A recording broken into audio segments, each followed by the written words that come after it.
this working? This working?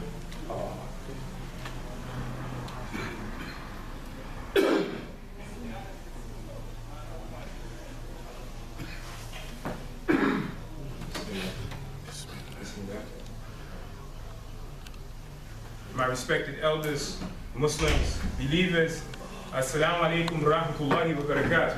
Alaikum assalam wa rahmatullahi wa barakatuh.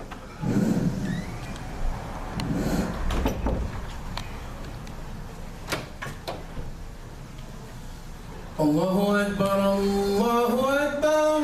Allahu Akbar, Allahu Akbar.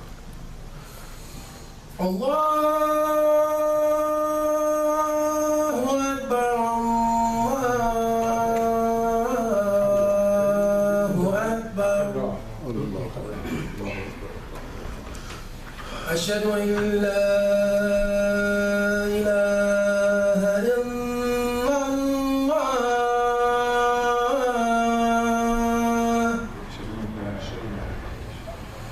أشهد أن لا إله إلا الله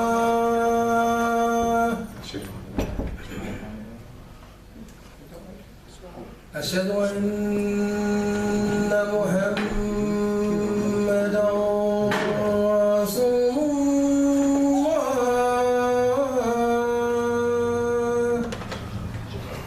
أشهد أن محمدا رسول الله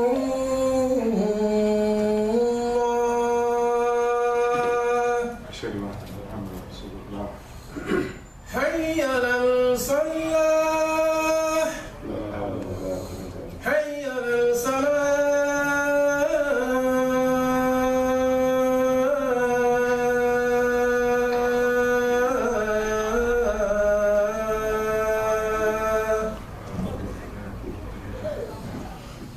حي على الفلاح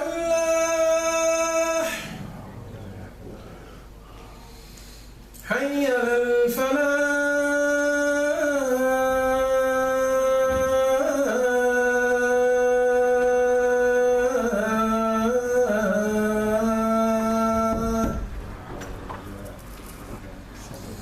الله أكبر الله أكبر Allahu Akbar. لا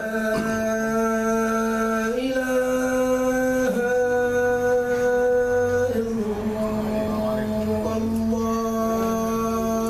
لا إله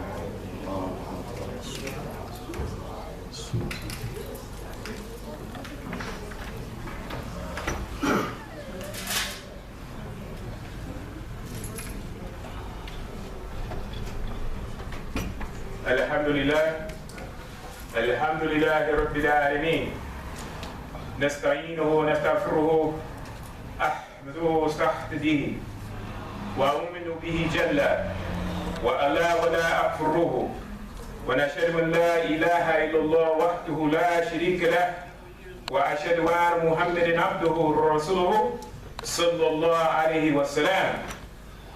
الله سبحانه وتعالى قال في القرآن الكريم يا أيها الذين آمنوا هو الذي أرسل بالهدى ودين الحق ليظهره على دين كله ولو كره المشركون.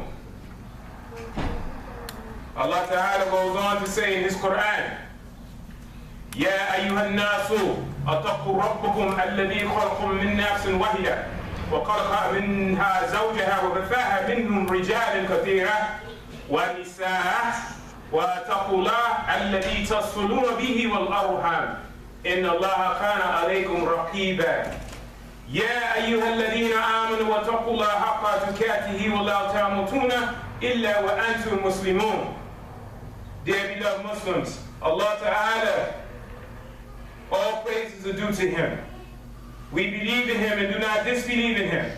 We openly testify and bear witness that there is no God worthy of worship except Allah, and that Muhammad sallallahu alayhi wa sallam is the seal of the Anbiya, he is the seal of the Rasuls. He is the last of Allah Ta'ala's prophets. He is the last of the Rasuls, the messengers of Allah Ta'ala that came with Wahi. And that Wahi is a mercy to all of mankind, known as the Quran. And may Allah Ta'ala open all of our hearts to adhere, to receive, and to live the Quran to the best of our abilities. Ameen. Allah Ta'ala says in His Quran, O you who believe it was He who sent Muhammad sallallahu alayhi wa sallam with deen al-haq, with the way of life, this methodology of truth. And that this way of life, this deen, known as Deen al-Islam, will come to the forefront of all other ways of life, whether those who associate partners with Allah like it or not. Allah Ta'ala goes on to say in His Quran, O mankind, reverence your guardian Lord who created you from a single person, created of his like nature its mate, and from them both scattered many, countless men and women. Reverence Allah, through whom you demand your mutual rights, and reverence the wombs that bore you, and remember that Allah Ta'ala is a watcher over you. O you who believe, fear Allah as He should be feared, and die not except in the state of Islam and submission. May Allah Ta'ala give us a heart and a conscience that constantly seek to die and live in that state. Because in order to come to Allah Ta'ala wholeheartedly, you must die or kill off what you think is right and accept what Allah and His holy last messenger sallallahu alaihi wasallam has given us. Dear beloved Muslims, it is an honor that Allah Ta'ala has allowed us life today, has allowed us to be in the company of those who worship Allah and adhering to the call of one who has called us to faith. May Allah Ta'ala forgive us all our shortcomings and our sins, have mercy on our souls in this life and in the hereafter, and save us from the torment of the grave and the punishment of the fire. Ameen. Dear beloved Muslims, first and foremost, I want to thank City Jumah for doing the Khutbah last week for me, and mashallah, I was listening to it, and with his permission, I would like to hit on something that I know he didn't have time for because his 30 minutes go by quick. You know, when I was coming up in Islam in this country, like in the 70s and the 80s, Jumah was like almost like an hour and a half. Nobody was trying to rush to get to work. You know, now you got to cut it down 30, 35. Oh, the Imam done went 5 minutes over. I got to get to work. Raqeeb, subhanallah. Talk to him. So I'm going to try to talk to you very quickly, inshallah, with a reminder to myself first and a reminder to you. Dear beloved Muslims, on last week, City Jamal said that we should teach our kids, speaking to ourselves as adults first, that we need to tell our children about Muhammad sallallahu alaihi wasallam, that he is the greatest of people that we can imitate in this world. But in order for that to happen, we as adults, or we as parents, have to know who Muhammad sallallahu alaihi wasallam is. And I bear witness of us as a Jamaat, locally and expansively, that we do not realize who Muhammad sallallahu alaihi wasallam is. And the reason why we do not understand who Muhammad sallallahu alaihi wasallam is because we have not gave due justice to Allah subhanahu wa ta'ala. Because see, you have to see Muhammad sallallahu alaihi wasallam as a rahmah to the world first and foremost. And if you can't see Muhammad sallallahu alaihi wasallam as being a rahmah to us, then you will never be able to understand his mission to us. That is the first thing. The second thing is, in order to teach, or order to understand what you constantly hear us talk about the Quran and the Sunnah of Rasulullah sallallahu alaihi wasallam, you have to pick up some type of books to read what the Sunnah of Muhammad sallallahu alaihi wasallam was. Some of us have this impression that we can either pick up Bukhari, or Muslim or Abu Dawood or Miskat or Tirmidhi, and that's it. We got it. We got the Sunnah of Rasulullah sallallahu alaihi wasallam. That is not enough. That is not enough. You know, when you, and this is what, we are all students here. Nobody is on the level of Rasulullah sallallahu alaihi wasallam. Not even his Sahaba, or the Tabi'in, or the Tabi'in. None of us are on that level.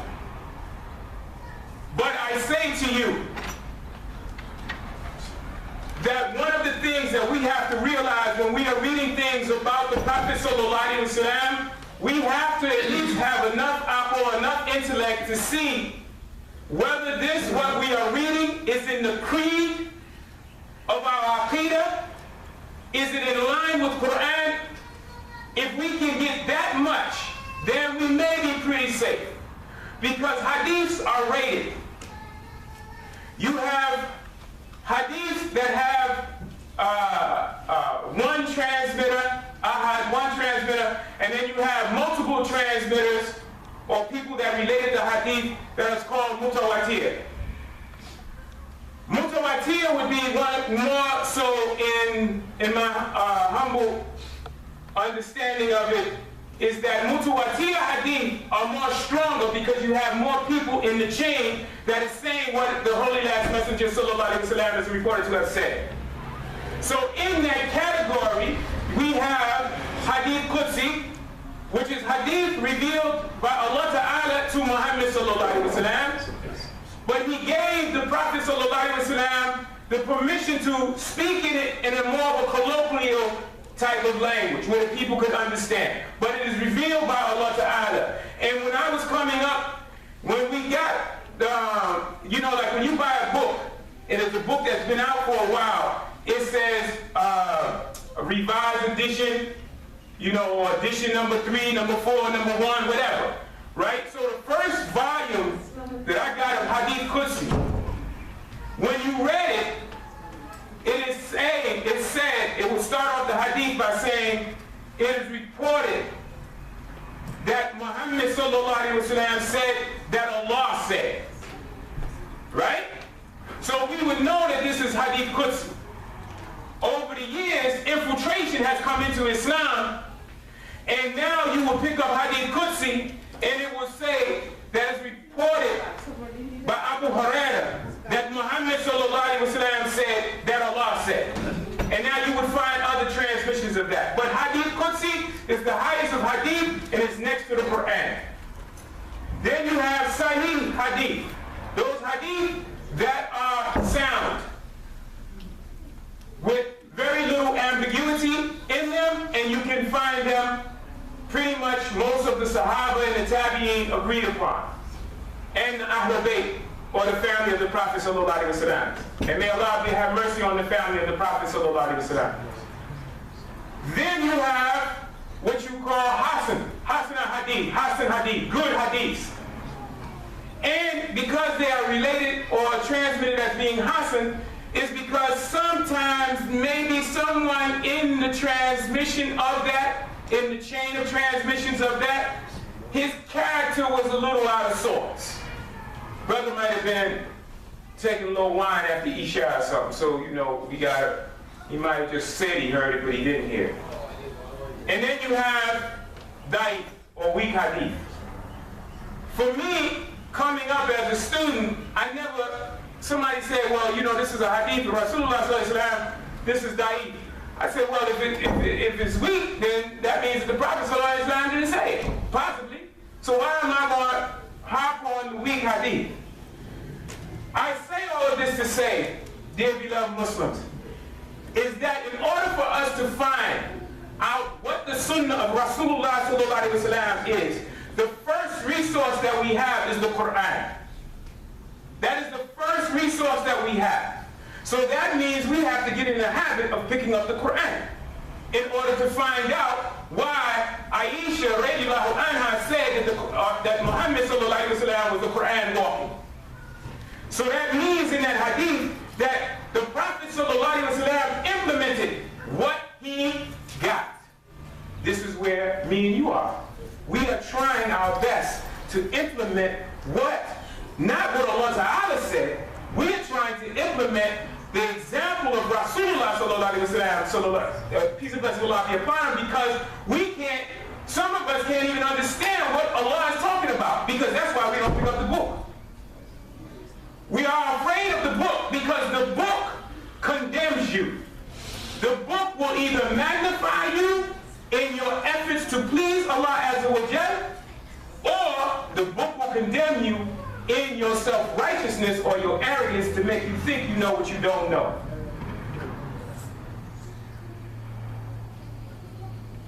Now, so that means, dear beloved Muslims, if you pick up a book that may be on the life of Rasulullah sallallahu alaihi wasallam, or of some of the Sahaba, may Allah be pleased with them, then anything that anyone says, it has to be in line with the Quran, first and foremost, then with the Prophet sallallahu alaihi wasallam. Because Allah Ta'ala accepts the Holy Last Messenger sallallahu alaihi wasallam in the Quran when he says, for surely this messenger of yours doesn't speak of his own whim.